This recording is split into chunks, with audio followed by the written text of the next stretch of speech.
sound speeds. And if you're in the market for a discount microphone for anything from gaming to public address, then you might want to pay close attention to this review, because in this video I'm going to be reviewing the Fifine Technology K6 and K8 microphones. Both of them can be acquired for less than $30, and believe it or not, you're getting a pretty good package for that money. Now, as we get going here, let me point out one thing. Fifine Technology is indeed a Chinese company, but they don't seem to be doing things like many other Chinese companies. For example, if you look at this product, which I happen to review up there, then you will notice that the box is unbranded in every way. There is no sense of pride for this brand, and you don't even know what brand it is if they didn't happen to put this little sticker on top. In contrast, the Fifine Technology box looks similar and has the same sticker, but the box itself is branded. And better than that, it even has the website on the side and an email address should you want to reach out or maybe look up the company before you buy. If a box without pretty pictures on it is a turnoff, then you don't need to watch this video any farther. But if you're interested in what's on the inside of these boxes, well, I don't do unboxing videos, but I will show you what's on the inside. The Fifine K6 microphone box comes surprisingly with the K6 microphone on the inside. Shocker there, right? It also comes with an XLR female 2/4 inch or 6.35 millimeter cable that is 14.8 feet, or rather 4.5 meters long. And it comes with a surprisingly not useless user guide. The user manual is short but sweet and contains everything you need to get going. It contains features, product specifications, which I'll put over there, basic uses for the microphone, an introduction to the cabling and the microphone itself, and if you have any additional questions, it provides you with a link to operational videos, which I checked out, and believe it or not, they're actually not bad. Inside the K8 box, you'll find a branded carrying pouch, the K8 microphone itself, a slightly better built cable that is the same exact configuration as the one on the K6, but is 19 feet long. You'll find a pop screen that would go over the end of the microphone itself,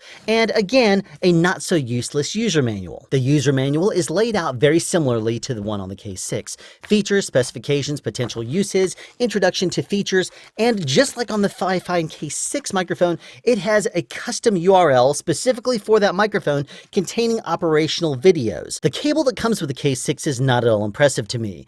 It's even lopsided on both sides. As I spin this around, you'll see it kind of wonkily spinning around. And this imitation switchcraft connector, it's even bent at the very, very top right here. And it's making a nice little jingle noise when you shake it. Now, the cable is a little flimsier than the one on the K8, and in all honesty, it's a cheap cable, but it works. Underneath the windscreen, you'll find something that looks very similar to that of the Shure Beta 58A, but I don't think it's going to sound identical. And one thing that, to be completely honest with me, does not impress me, the grill is a very snug fit on the inside. One thing I do find funny, though, I don't know if you can see it or not, but there is a loose thread on the inside. And this thread happens to be the same red color that is this wire. This is actually a wire that was not completely cut off of the microphone, and if I were to pull it, it's going to start unraveling the inside of the microphone. The K8 microphone has a very similar switch and XLR connector. You can squeeze this microphone. It has the same kind of rugged durability that the K6 had, but it's heavier, which indicates to me that the casing is thicker and more heavy duty, which is cool. Along with the fact that it is a much cooler looking mic and even includes a rubber ring around there so that if you lay the microphone down on a table, it's not going to have a metallic sound hitting the table. The cable that comes with the K8 feels much beefier than the one that comes with the K6. I mean, you can even see it, right? Not only that, the XLR connector feels more solid, and the 1/4 inch 6.35 millimeter is a branded, even though it's a Chinese brand, connector. And I don't know if it's one of quality or not, but it does not have any kind of weird wonkiness to it and no bend. The pop screen? Well, it's thin foam, sponge. I mean, there's nothing unique, groundbreaking, or worth writing home about. It even came on the microphone, so you know it fits. But there is, if you notice, a few dents in it because it was laying against the cable when I got it. So I'm still waiting for it to kind of fill itself back out, and hopefully it will over time. The carrying pouch is drawstring, and it does have a cheapish kind of leathery feel to it, but when you look at it on the inside, the stitches are actually pretty good. I don't know what kind of review this would be if I did not talk into the microphone I'm reviewing, so I'm going to start with the K6. If you notice, I'm speaking directly at you while the microphone itself is about a 30 to 45 degree angle off axis to my mouth, but still pointed straight back at my mouth. That's going to reduce the amount of plosives that I'm using when I talk into this microphone. But if you want to hear it full, straight into the microphone, this is the way it would sound. And the plosives that you're hearing right now are completely unedited. This is unprocessed in every possible way. Now, the gain that I have it set to is actually 6 dB under what the sensitivity has it ranked at, which is 50.6. And the reason I'm doing that is because when I tested this at 44 decibels of gain, or rather 45 decibels of gain, which is what my current setting is. That is where I found that I was peaking at negative 12 dB, and that's about what you would want to be at the very maximum. And so that's what the current settings are that I'm recording on. And hopefully I've given you enough of an opportunity to hear how this microphone sounds, and that's just talking into a kind of regular. I am going to speak more directly into it now, as if you were doing some sort of a public address and it was right in front of you. But this is not really the way you'd want to use this microphone. If I were you, I would probably more along the lines of do this number if you were doing any kind of DJing or something like that. Maybe even off axis like this. In all honesty, this is the way I would use this microphone. Now, I do want to share with you one thing. Listen to the amount of handling noise as I move this microphone around in my hands. Because the microphone is made of very thin metal, and because the sensitivity of dynamic microphones is so low, any little bitty bits of noise that my hand happens to make with the outer shell casing on the microphone itself is going to be amplified. And in this case, it's amplified quite a bit. But the microphone itself is not bad as long as you have proper mic hand holding technique, which is what I'm currently doing. So that's the reason why you're not hearing any handling noise at all. But you'll want to make sure that you do not move your hand or slide it at all. And, of course, this is the way you would want to probably use it, not talking directly into it. And even then, I'm still popping it a bit because I'm not rolling off any frequencies. Starting right now, I'm doing an 80 hertz roll-off in post. And that way you can get an idea of how it would be if you did apply some sort of roll-off. I'm not adding anything different on the microphone itself. I'm just simply doing it in post and removing anything below 80 hertz at, let's say, a second order roll-off, just to at least see how it works out. So what do you think of it? If you noticed in the microphone specifications, there is no frequency response chart with this microphone. I don't know why, but they just did not see a need to actually test it. And at the time of this review, I did not find any online of anyone doing any kind of independent testing of it.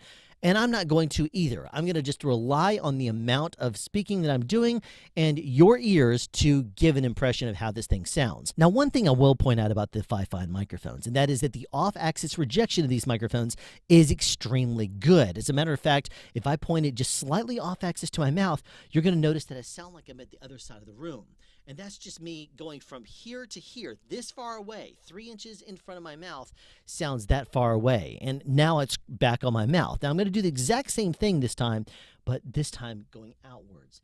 It's not pointed that far off mic at all, but it makes it sound like I'm very far away. But nothing gives the impression better of if I'm using something like fan noise on my computer to give you an idea of how well it does reject against that. Now let me show you a few things about the Fifine K6, this microphone right here. First of all, it's a dynamic microphone, which means it's better at rejecting out background noises than would a condenser microphone. But this microphone is actually better at rejecting background noises than most. And the reason I can say that is because currently my computer fans are blasting. I have 6 fans on my computer, and every one of them is at 100%. It is currently raging in this in this room right now. And not only that, the ceiling fan's on. I have an air purifier on. The room is really, really noisy, but you can't hear it very well. Let me go quiet for a second and see if you can notice. And no, I'm not processing this audio in any way. Now, the microphone also has an on-off switch, and so it's important to know what that sounds like. If you turn it off and then back on, you don't want it to pop too loud in case you use that on-off switch and you're doing any kind of public address. Now I'm speaking into the K8 microphone, and just like with the K6, there are no switches on the microphone controlling things like a 10 dB pad or a roll-off.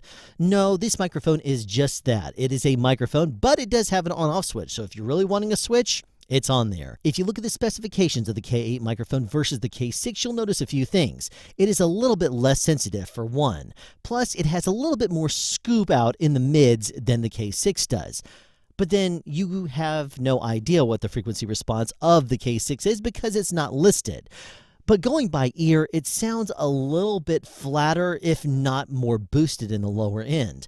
And that might also be part of the reason why you hear handling noise a little bit more. And on that note, why don't we listen to the handling noise on the K8? Obviously, you're going to want to handhold the K8 microphone and not let your hands do the walking. I mean, what's really the point of doing that anyway? Just hold the microphone, don't move your hand, and speak into it. That's the way you're supposed to. But another really cool thing about the K8 microphone is, like the K6, the off-axis rejection is stellar. As a matter of fact, let me give you a demonstration of that. I go slightly off-axis yet again, and it drops off when I'm only like this far away from the microphone. This is me talking into it slightly off axis. My voice is still going in front of this microphone, but now I'm going to pass back through this point and go to the outside of my mouth. And my voice is still the same exact volume as it was before, but now speaking into it while the microphone is pointed more at my ear. So it is extremely directional, and you're going to want to make sure it is on mic to your mouth in order to maximize its clarity and efficiency, in all honesty. This is the Fifine Microphones K6 now, and we're testing the off-axis rejection, but currently it is directly on-axis. So I'm going to spin around, and so that way it's facing directly off-axis, and we'll see how it sounds now.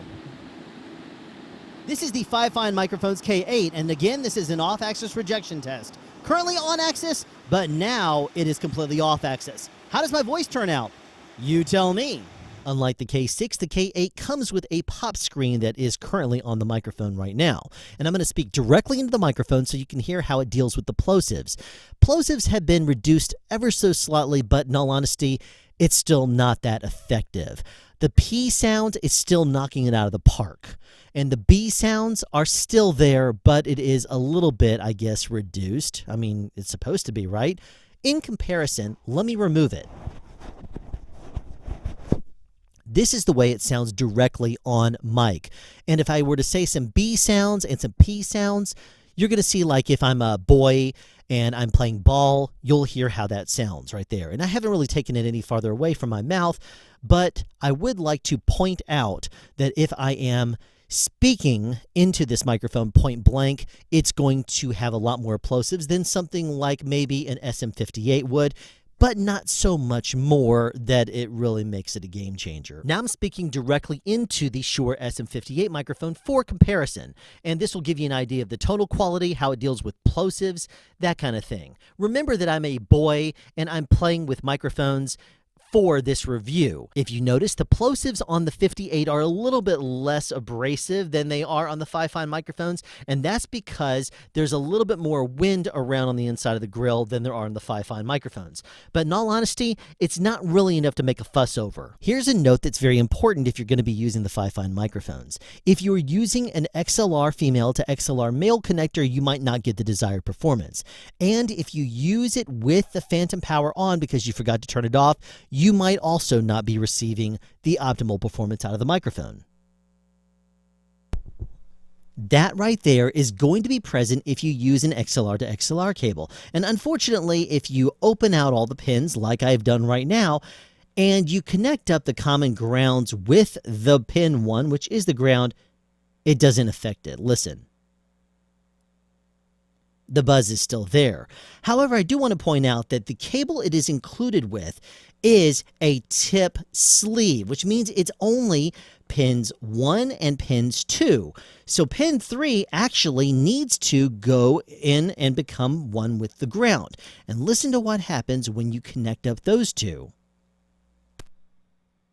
The buzz goes away, and suddenly this becomes a very quiet microphone.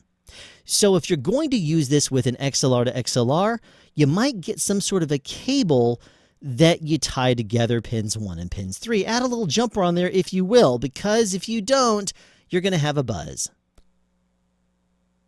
But for right now, I want to share with you one more thing regarding this microphone. If you engage phantom power, like I just did, your voice does not sound good on it anymore. So be very careful about using it with phantom power. You're going to sound like you are in a tin box. So I'm going to disable phantom power. And suddenly my voice comes back to its fullness. Because this is a dynamic microphone, it doesn't require phantom power, and don't use it because it's going to sound bad. Before I give you my opinion of these microphones, let me give you a full disclosure. Fifine Technology did make these microphones both available to me for purposes of the review, and they reserve the right to ask for them back after this review and not let me keep them for free, or they might let me, I don't know at this time. But there you go. My opinion on the K6, it has more low end than the K8 does, and that allows you to back off a little bit more and make it sound more natural without all those plosives. If I were to put this inside of a shock mount or something like that and use it for gaming, let's say, it's going to probably reject out a whole bunch more of the background noise that you would expect to hear if you use something like a condenser microphone. The K6 does not sound bad at all. As a matter of fact, I don't think it sounds overly boosted in the highs. I don't think it kills the lows when you back off a bit. And I think overall it's a very pleasant sound, especially for the price point. But for only $8 more, you could get yourself the K8 microphone. It comes with a carrying pouch. It comes with a pop filter that reduces plosives and curbs the highs just a little bit. It comes with a better made cable that's 5 feet longer. And of course, it looks like a much cooler microphone and includes that little rubber ring to help reduce with noise when you put down the microphone. But it still has the same handling noise that you have if you don't use proper handling technique. But it is reduced just a little bit. As for the sound quality, it does have more highs than the K6 does. In my opinion, the K6 is a much flatter microphone than this, and the K8 is a little bit scooped in the mids. My mids are not quite as where I'd like them to be for my particular voice. But my voice is not typical for a male's voice. And if I back off on the microphone just a little bit more like I did with the K6, you'll notice that my voice starts to lack a little bit of low end. The K6 pulled it out because of that low end boost, and it does basically a better job overall of being a flat microphone. The K8, in my opinion, is a little bit lacking if you're going to be off the mic this far. Like, this is probably a good 6 to 8 inches off the mic. But if I bring it close and I speak directly into it, you'll notice that the proximity effect is actually not bad on this microphone. It does not overpower and kill my voice as much as it could. Now, remember, these microphones are very good at off-axis rejection, so just a little bit of distance off the microphone can really help you dial in on the ideal level that you would like your voice to be at and how your voice would sound. When it's all said and done, though, I think that the K6 and K8 microphones both sound very good, and although they're different and come with different things, I think they're definitely two microphones that you need to consider, especially under the $30 price point. I would like to point out one more thing. About 20 minutes into my testing of the K8 microphone, it stopped working the way it should. And I did make a quick video and I sent it to Fifine Technology because it's kind of difficult sometimes to explain the way something sounds, and allowed them to listen for themselves. Within 12 hours, my email was received and forwarded to engineers who watched the video and determined that it was a technical flaw and a fluke is what they called it. Now, they did take full ownership of this issue and said, "We sincerely apologize. We hope we didn't set you back in any way, and we will send you a replacement for free. Tell us your address." They took full ownership of it and responded in record time. And they also said this is not a typical issue that happens with these microphones. And I'll be honest with you, I'm tending to agree with that, and here's why. Typically, you get about a 1-year warranty with Chinese-made microphones, but Fifine Technologies offers a 2-year warranty if you simply register on their website. That's something that is very quick and easy to do, and they make it that way so that way they can support you like that. I did write Fifine Technology support one more time, and that was to request a digital copy of both the K6 and K8 user manuals because they're not on their website. Within 5 hours, Fifine had written me back with exactly what I asked for, PDFs of both, and they did not waste any time. They wrote a very short and sweet email, said, "If you have any other questions or concerns, please let us know. That's what we're here for." I was quite impressed by that. Even the biggest companies that I've dealt with don't have a turnaround time for email that quickly. So there you have it, the K6 and the K8 microphone by Fifine Technology. There are links down in the description if you'd like to check it out or buy one for yourself on Amazon. But in the meantime, thank you for watching this review, and be sure to tune in the future for more episodes of Sound Speeds, for more reviews and sound advice. Have a question you'd like answered or want to add something? Be sure to write it in the comment section down below. You can also make a suggestion for future topics of discussion. Again, comment section down below, or you can email me at soundspeeds@yahoo.com. Be sure to subscribe and turn on notifications so you won't miss out on future sound advice.